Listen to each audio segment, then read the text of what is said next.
post by 1 point, which would mean they would take the silver. So that would be the French girls in first, French Open team in second, and Qatar in third. But anything could happen. The judges still need to look at it. These are unofficial scores: a bust, a fumble, a slight difference in timing, and the bronze or silver could go the other way round. We really hope you've enjoyed this action of four-way here this morning with the final rounds of the N2 category and the final rounds of the N1. It's over. The decisions have been made. It's now down to the judges to give their official recommendations. But the four-way is finished. We're going into next the eight-way. But from me, Regan Tetlow and Leslie Gale, it's a wrap from us. We're going to leave the eight-way with the French commentary. Thank you very much for joining us. We hope to see you soon. Bye-bye. Thank you, and bye-bye.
Et bonjour à tous et bonjour à toutes. Voilà, on est de retour au championnat de France, au 12e championnat de France indoor, ici à l'Île-les-Quins. Bonjour Erwan.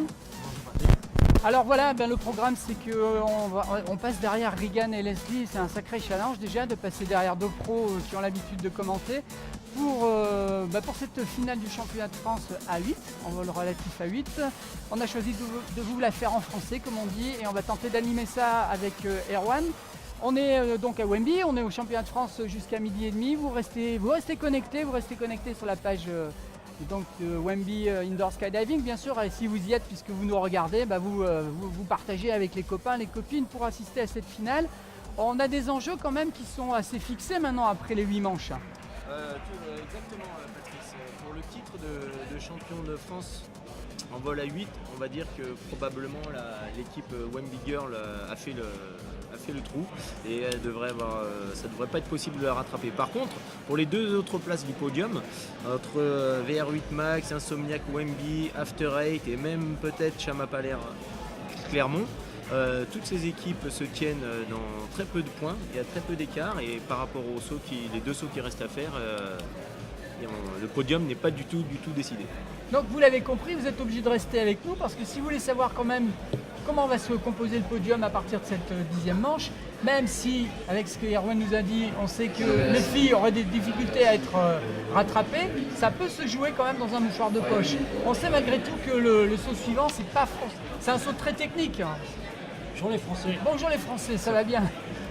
Voilà, un petit coucou de Philippe qui va nous faire les scores pendant l'action, c'est-à-dire qu'en gros, pendant que les juges sont en train de juger, on a un petit décalage, tout simplement pour nous, pour avoir l'information en direct. Philippe va être à côté, va nous donner un aperçu du nombre de points qui auront été réalisés, bien sûr, un officiel, comme on dit, un official, c'est-à-dire de façon temporaire jusqu'à ce que le jugement sorte. Le jugement, vous l'aurez sur la page Wemby, sur les résultats, de la même façon, et vous pourrez suivre avec nous. On va vous faire vivre ça en direct pour savoir effectivement ce podium, comment il va se composer. Donc le prochain saut, il est technique.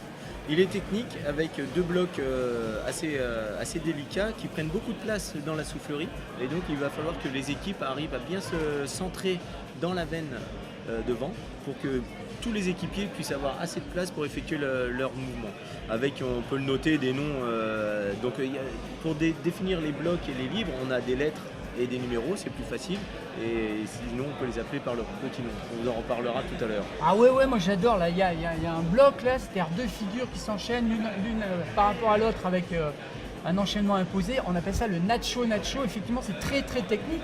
Mais si on fait l'analogie avec les compétitions de ski boss, de halfpipe, etc., on est aussi on est dans l'air du temps. On est dans l'air du temps avec ces noms de figures. Évidemment, pour les profanes, c'est un petit peu compliqué. Et puis les profanes, je dirais, faudra revenir l'année prochaine en deuxième session pour le championnat de France, parce que là, on arrive à la fin. On n'aura pas le temps de tout réexpliquer avec Erwan, parce qu'on va être la tête dans le guidon pour vous compter les points, pour vous donner un peu les impressions. Et puis, ce que vous ne voyez pas à l'écran, de temps en temps, malgré tout, vous avez l'antichambre. On voit les têtes.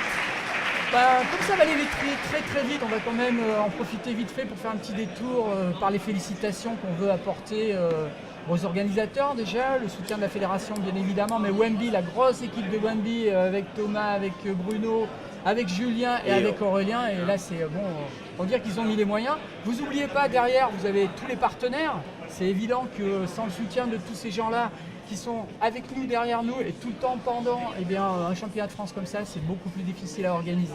Vous restez avec nous, le championnat de France ça arrive, c'est du vol relatif à 8, il y a 8 équipiers dans la veine. Ça peut paraître un peu comprimé, ils se débrouillent pour rentrer les figures, ils se débrouillent pour bouger. C'est plus ou moins dynamique. Vous avez suivi le VR4, c'est peut-être un peu plus lent, mais il y a aussi des belles figures et des beaux enchaînements. Exactement. Et là, on peut noter qu'en ce moment, il y a le jugement de la dernière manche du VR4. Peut-être entendez-vous les applaudissements derrière nous. Et donc, vous pouvez suivre sur la feuille officielle de score sur le site de Wemby pour voir qui sera champion de France en vol à 4.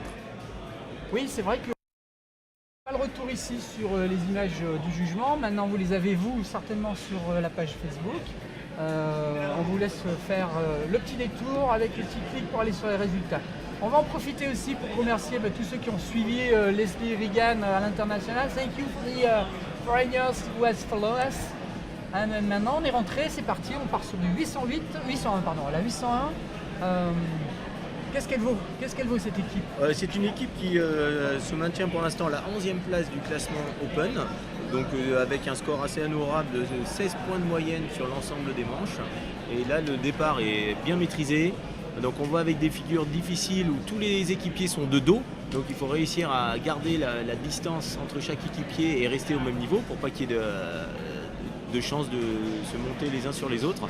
Et pour l'instant, il nous propose un joli vol. Voilà le fameux Nacho, fermeture.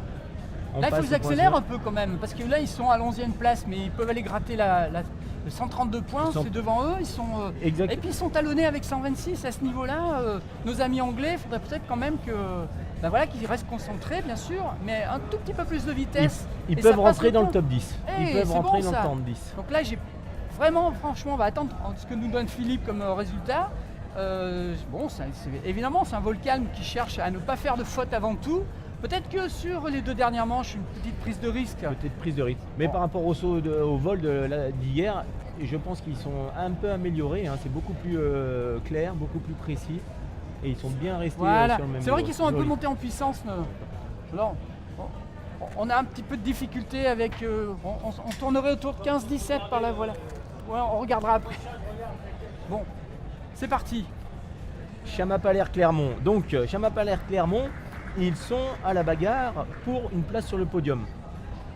Championnat de France, ils sont à la bagarre pour une place sur le podium. Et en Open, ils sont en milieu de tableau. Ils peuvent donc aller choper, attraper 3 points. 3 points, c'est faisable. Sur les 2 derniers, il y a du vol technique, même si cette manche numéro 9 est un peu compliquée. Avec ce fameux Nacho qui a suivi la flèche. Une autre figure qui s'appelle le diamant impossible, parce que tout le monde est retourné, il ne se voit pas. Et puis une figure américaine, le Buzard. Voilà. Je vous ferai pas la traduction parce qu'au fond, j'arrive pas bien à comprendre comment on a pu appeler ça un Buzard. C'est pas grave. Là, c'est pareil. Ça se concentre pour pas faire de faute, pour rentrer des points. Et malgré tout, il y a 3 points de retard. C'est peut-être là que ça se joue maintenant. On est dans le money time, comme on dit dans les autres sports, pour arriver à attraper une place de plus. Le vol est clair, précis, mais comme tu disais Patrice, peut-être qu'il va falloir 17 points. 17 points, donc ça va nous permettre de nous donner une idée sur leur classement après cette 9e manche. Donc leur adversaire direct, ça sera la 809 After 8. Pour l'instant, la 809 After 8, oui, qui sont donc aux portes du podium eux aussi pour ce championnat de France et qui sont en milieu de tableau pour la compétition Open. Bon, en compétition Open, je pense qu'ils vont rester au milieu de tableau, mais ils sont à la bagarre, effectivement. On a 3 équipes qui sont à 150, 151, 148. Là, c'est l'équipe, donc l'After 8, la 809, ils sont à 151 points. Voilà. Et à l'écran, la 803. Déjà, il faut qu'ils protègent leur place.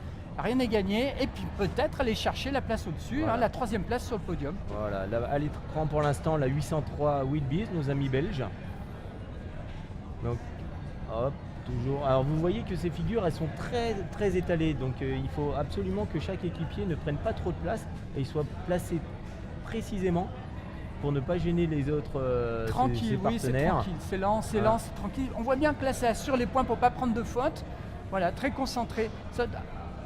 C'est vrai que le 8, c'est un tout petit peu plus lent, il faut le reconnaître, c'est un tout petit peu moins dynamique. À ce niveau-là, malgré tout, c'est très technique.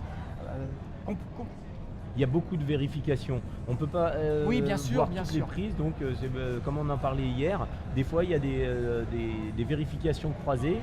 Une personne s'occupe 16 pour la 803. 16. 803. Donc la 803 qui pour l'instant se maintient. Oui, oui. En fait, j'avais fait une confusion tout à l'heure, je m'en excuse. Voilà, ça sort tranquillement. Voilà, comme hier, on a la gourmandise de rester encore dans la veine après le temps de travail. C'est normal, on en profite, on est au championnat de France. Il n'y a pas de raison de sortir plus tôt, sauf à pénaliser l'équipe qui suit, qui doit avoir les bons paramètres. Un arrêt de la soufflerie. Alors, un petit arrêt technique peut-être, avant de repartir. Là, pour l'instant, on n'a pas l'information. On a l'équipe suivante qui est dans l'antichambre et qui attend.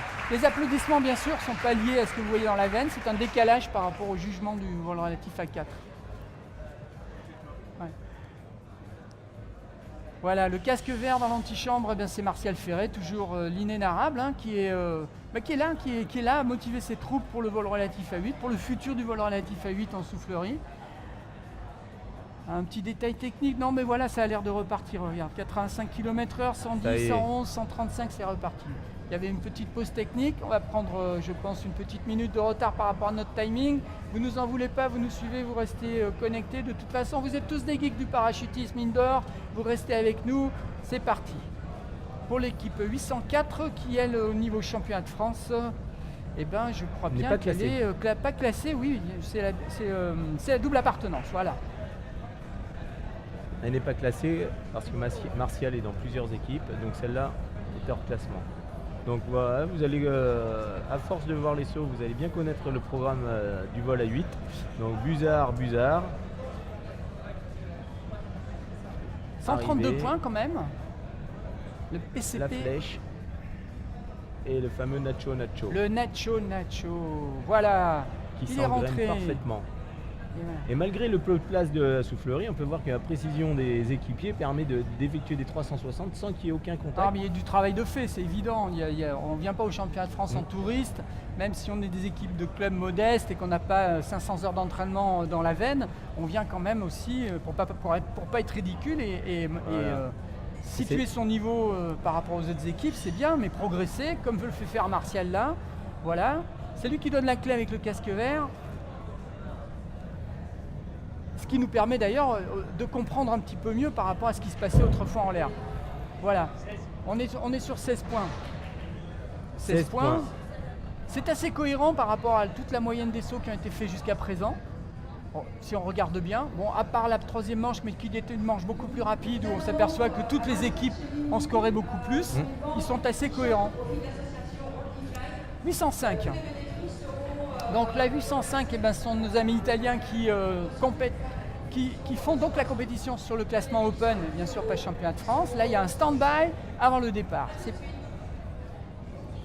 On a pu voir une clé Ouais, un petit peu il y a un longue. petit peu quand même de Peut-être que le leader temporisation, voulait oui. vérifier que tout le monde était parfaitement à sa place. Le Nacho, impossible, à une petite perte de temps. Un C'est pour ça équipier qu'on l'appelle impossible. Impossible, exactement. Je crois. Buzard. Ah, ils nous Non. ont... J'ai un peu, là, j'ai un peu de mal avec la lisibilité du saut. Bon, peut-être qu'il y a moins d'entraînement sur cette équipe qui se présente devant nous. Il y a malgré tout un travail sur certaines figures qui n'est pas toujours possible de faire. Composer tout le tirage au sort qui est dans le programme des compétitions FAI, il faut quand même beaucoup d'heures de vol, il faut quand même beaucoup de sauts ou d'heures de vol pour arriver à tout couvrir dans le programme. Beaucoup de préparation et beaucoup de temps libre. Hein. Il ne faut pas oublier que ce ne sont pas des équipes professionnelles. Donc sur leur congé, venir s'entraîner en 17. On est quand même sur 17. Voilà, 17 figures qui ont été réalisées. Alors tout ça, tous les scores qu'on vous donne, bien sûr, sont des scores qui sont non officiels. C'est une impression générale, comme on a fait hier d'ailleurs, une impression générale et il faudra les comparer avec ce que les juges nous donnent. Évidemment, on a quand même un aperçu des équipes qui vont vite et qui prennent le risque de prendre une faute et celles qui assurent leur point et qui font vraiment toutes les clés en étant sûr que toutes les prises sont faites. C'est le compromis entre prendre le risque et jouer la performance. L'équipe de Monaco est partie donc La avec le 808, renfort de 806, Marin Ferré, la 806. Alors eux, est-ce qu'ils ont quelque chose à jouer, les Monaco? Le championnat de France, ben, ils sont 6e, ils sont à 126, ils vont préserver leur place.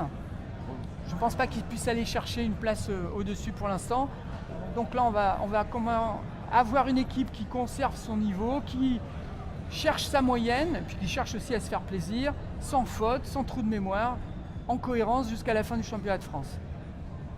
Voilà, l'impossible. L'impossible. Le Buzard. Il est bien passé celui-là. Oui, très bien. Bon, il y a quand même quelques automatismes qui viennent du long passé de haut niveau d'une grande partie de ses membres, c'est vrai, qui sont toujours là, présents, à monter des jeunes avec eux, et c'est ce qu'il faut pour l'avenir du parachutisme indoor. Alors eux, par rapport aux autres équipes, on s'aperçoit qu'ils ont un vol qui est beaucoup plus haut dans la veine que les autres.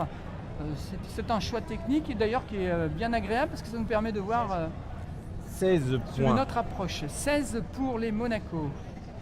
Donc, 16. on Donc vous voyez s'aperçoit- que les scores sont assez similaires. Sur un saut difficile, parfois il est délicat de faire la différence sur le nombre de points. Même si une équipe est un petit peu en avance, les points suivants sont trop longs à aller chercher et on reste sur des scores quasiment à égalité. Donc, eh bien, la 807, elle est pas hors concours, celle-là. La 807, Elle joue le podium au championnat de France, bien évidemment. Et bien là, oui, il faut accélérer parce que, évidemment, on n'est qu'à 7 points, mais à ce niveau-là, des fautes, c'est vite arrivé. Ils n'auront pas cherché les filles. Les Wemby Girls sont trop loin devant. D'ailleurs, je pense qu'elles vont assurer leur saut pour leur moyenne en prévision des championnats d'Europe et en prévision de la Coupe du Monde, enfin du championnat du monde aussi en Australie et de la Coupe du Monde au Bahreïn. Qui aura lieu au mois d'octobre. Donc c'est un gros rendez-vous avril et octobre pour les équipes nationales d'ailleurs de tous les pays comme les Italiens, les Qataris, les Français, les Belges. Mais là, globalement sur le championnat de France, il y aura quand même de grosses difficultés, sauf si elles ne font pas les 2 dernières manches pour être rattrapées pour ce podium du championnat de France. donc l'équipe 807 VR8 Max qui pour l'instant est à la 2e place du championnat de France et qui vient de réaliser un joli 20 points. Donc on a 20 points pour eux, je ne l'avais pas noté. Oui, c'est vrai qu'eux aussi, ça va être compliqué pour les autres équipes d'aller les chercher. On va commencer à rentrer, je pense, dans le top, là maintenant, dans ce qui se fait de mieux à ce championnat de France. Ils ont pris quand même pas mal de points là sur leur... Oui, on a vu tout de suite dès le début du saut que les mouvements étaient plus Oui, mais on peut rapides. noter quand même que si je ne fais pas d'erreur, en Open, c'est dans la catégorie Open, ils auront pris 3 points, l'équipe qui était devant eux à 168 points. Donc rien n'est joué jusqu'à la dernière Sur les manche. Italiens. Oui, sur les Italiens. Les Italiens, donc, en fait, ils ont rattrapé. Sur le championnat de 3 France, ça ne points, bougera pas exactement. trop, mais sur l'Open, ça peut encore évoluer. Alors, 808, tranquillement la 808, bas de tableau, qu'est-ce qu'elle va faire ? Elle va faire plaisir, elle va se faire plaisir pour ne pas faire de faute, pour ne pas prendre de faute, pour rester propre, sans trou de mémoire, en essayant de comprendre techniquement ce qui se passe pour la suite des compétitions de l'année. Et puis surtout pour progresser, pour revenir certainement en 2e année ou sur les compétitions intermédiaires. Et là, on s'aperçoit que franchement, le travail commence à payer. Il y a une application. C'est compliqué quand même ce diamant impossible. Beaucoup d'équipes perdent du temps sur cette figure. Allez, le Nacho, avec les différences de niveau. On s'appuie un peu sur la grille, hein. On s'appuie un peu sur le filet. 14 points. Donc c'était l'équipe 808, 14 points. 14, ils sont réguliers. Ouais, Ils sont joli réguliers. score. Ils sont réguliers. Je pense qu'ils ont fait un peu une petite contre-performance sur la 7e manche. Il valait peut-être 2 à 3 points de plus. Mais c'est cohérent jusqu'à présent, depuis le début de ce championnat de France pour eux. On part avec les 809. Alors, là, l'équipe- on est... 809 qui Ouais. est au... Là, on est dans le milieu du tableau à la 4e place. Et ça joue à 3 points près pour venir sur le podium. Là, il faut accélérer. Enfin, je dis, c'est facile. Il y a qu'à Faucon quand on est derrière le micro assis sur sa chaise. Mais c'est vrai qu'il y a quelque chose à jouer pour eux. Ils peuvent aller le chercher. On voit, on a leur leader Bruno qui est vraiment très concentré, mais qui ne leur met pas la pression non plus, n'accélère pas du tout les mouvements. En fait, on se concentre, on répète ce qu'on a fait à l'entraînement, ni plus ni moins. Il y a peut-être une prise de risque qui sera faite sur le dernier saut, et encore, on est là pour progresser, c'est bien. Il y a un podium à aller chercher malgré tout. Oui, là ils étaient qu'à 3 points, ils sont à 3 points des 3e, des Insomniac Wemby. Donc comme on a vu que quelques équipes avaient réussi à faire la différence sur ce vol, pourquoi pas envisager un rattrapage. Oui, bien sûr. 19 points pour les 809. Alors, les 809 sont à 19 points. Là, ça va se jouer avec les amis des Insomniac. Et ben on va le Wemby, savoir quoi. tout de suite, c'est l'équipe 810, c'est les prochains qui arrivent. Et on va voir si les Insomniac gardent leur avantage de 3 points. Donc Ou les si, 809 sur... Voilà, sur... Les Insomniac Wemby vont rentrer dans la soufflerie. Comme Patrice, comme on le pouvait le dire hier, les adversaires, on a le temps de voir, surtout quand c'est les adversaires directs, et en soufflerie, on a Voilà. le temps de voir s'ils ont réalisé un bon saut. Un bon timing, voilà, un Voilà. bon tempo pour démarrer, il n'y a pas eu de précipitation. Et voilà, Julien a le sourire. En fait, voilà, Julien c'est quand même un champion du monde qui fait progresser ses partenaires, qui ne les stresse pas, au contraire, on prend de la confiance avec... quand on a quelqu'un comme ça dans son équipe, on prend forcément de la confiance. Hein. Et c'est ça que c'est leur travail, vraiment le travail de coach est une grande réussite quand on voit le nombre d'équipes présentes sur ce championnat de France et les championnats Open. Voilà. C'est tout ça, le travail des coachs, de Julien et de Thomas là, sur cette équipe-là. Moi, j'ai un peu l'impression qu'il ne faudrait pas qu'ils s'endorment. On va voir le score que nous annonce Philippe, mais par rapport à l'équipe précédente des After Eight, j'ai un peu l'impression qu'ils ont été assez tranquilles. Oui, j'ai l'impression que c'est bon. C'est pas péjoratif ce que je vais dire, mais ça semble un vol qui est un peu mou. 18, mais l'impression était bonne. L'impression c'est était aussi bonne. peut-être pour sécuriser les prises et pour éviter justement ce piège des fautes. Quand on est une équipe en devenir, une jeune équipe en devenir, il n'y a rien de plus frustrant de voir un point perdu alors qu'on s'est appliqué après des heures d'entraînement, on se dire. Donc 18 on a dit. 18, et donc ça confirme l'impression que j'avais. Ils viennent de perdre de façon non officielle, bien sûr. Non officielle, un point. Et ce qui fait que maintenant, il reste une manche pour défendre leur troisième place sur le podium du championnat de France. Il n'y a plus que 2 points d'écart. Et on peut déjà vous annoncer que la prochaine manche est beaucoup plus rapide. Donc les écarts seront plus faciles à creuser. Donc il risque d'y avoir vraiment une belle bagarre entre la 809 et la 810, After Eight et Insomniac Wembley. La 811, bon, il n'y a rien à craindre pour le championnat de France, à mon avis, sauf s'ils ne font pas la dernière manche. Maintenant, la 811, sur l'international, je crois qu'ils sont... 4e. Ah non, pardon. La 811, ils ne sont pas sur le championnat de France, ils sont sur l'Open, ils sont sur la compétition Open. Oui. Ouais, il y a 20 points d'écart avec ceux qui les talonnent et il y a 13 points d'écart avec ceux qui sont devant. Ça va être un peu compliqué, sauf vraiment s'ils restent à la maison et qu'ils ne font pas leur dernière manche. Bon, voilà. Il y a beaucoup d'équipes qui se sont posé la question avec le changement d'heure. Effectivement, il fallait faire attention à ne pas rater, surtout des équipes de 4. 20 points. On est à 20 Joli points. score. La 811 à 20 points. 20 points.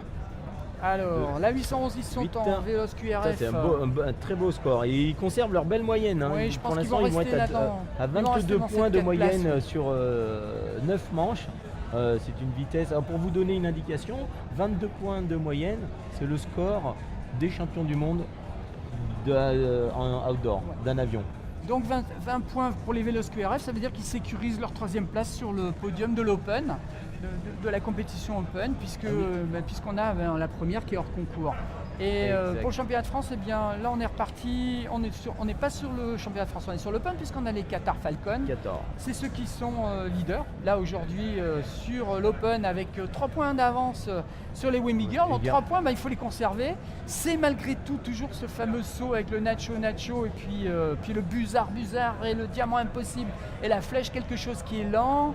Quelque chose où on peut rapidement prendre une faute si on n'est pas précis sur les lâchers, si on n'est pas précis sur les clés. On voit bien quand même que ça s'applique. Hein.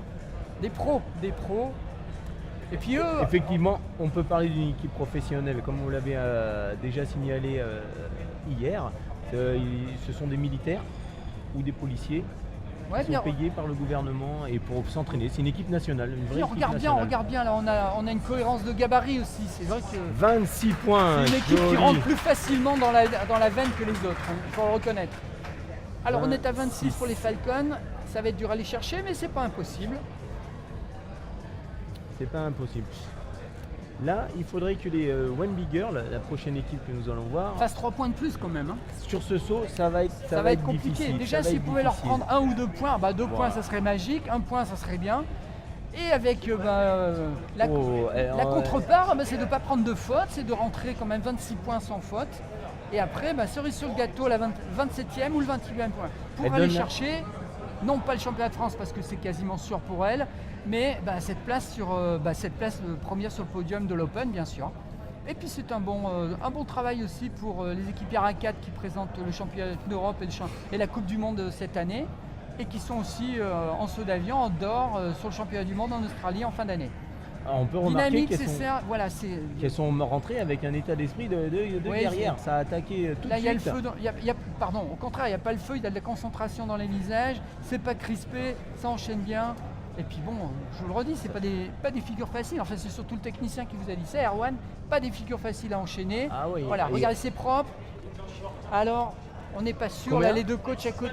27. Allez, on aura la confirmation. va annoncer 27. Et donc, en réalisant 27, elle gratterait 1 point 1 point et se retrouverait plus qu'à 2 points de la première place. Alors bien sûr, vous vérifierez sur le travail des juges, hein, bien sûr, parce que nous, on n'a pas le chrono parfait, on n'est pas à la seconde, enfin si, on est à la demi-seconde près, il faudra juste vérifier, mais normalement, c'est ce qui nous est dit par les deux coachs Chevret, ils ont repris un point, ça va être tendu quand même, pas pour le championnat de France, mais pour l'Open. C'est parti pour la 814, là c'est un peu plus dynamique quand même, hein. Ouais. Il y a une place peut-être à gratter, et puis il y a surtout Martial dedans, franchement, l'amoureux du VR8, le passionné, qui a monté ses troupes pour venir au championnat de France.